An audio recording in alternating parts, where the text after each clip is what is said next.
ప్రతి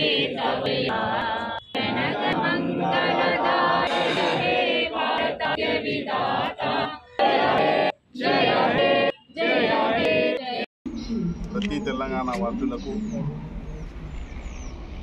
నా తరఫున ఆవిర్భావ దినోత్సవ శుభాకాంక్షలు తెలియజేస్తున్నాను. మిత్రులారా, 10 సంవత్సరాల కింద మనకు తెలంగాణ వచ్చింది.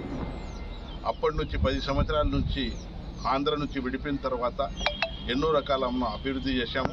ఇంకా చాలా అభివృద్ధి చేస్తుంది. గత ప్రభుత్వంలో కానీ ఇప్పుడు ఉన్న ప్రభుత్వంలో కానీ ఏమైనా లోపాలు ఉంటే ఖచ్చితంగా దానికి బయటపెట్టి తెలంగాణ కోసం పాట పాడతామని మీకు అందరికీ తెలియజేస్తున్నాను. మరి ఒక్కొక్కసారి ఏదైతే సుష్మా స్వరాజ్ ప్రతిపక్ష నాయకులు భారతీయ జనతా పార్టీ వాళ్ళు ఉండరు, వాళ్ళు తెలంగాణ కోసం వారోజు పార్లమెంట్లో సపోర్ట్ ఇచ్చిన దానికి, తెలంగాణ వచ్చిన దానికి ఆమె లేనನ್ನು కూడా ఆమెకు ఆత్మకు శాంతి కలగాలని, అదేవిధంగా ప్రొఫెసర్ జయశంకర్ కూడా అనుకుంది. ఎన్నో రకాల తెలంగాణ కోసం పోరాటపడిన ప్రతి ఒక్క వ్యక్తికి నా తరఫున ధన్యవాదాలు తెలియజేస్తూ ముగిస్తున్నాను. జై తెలంగాణ.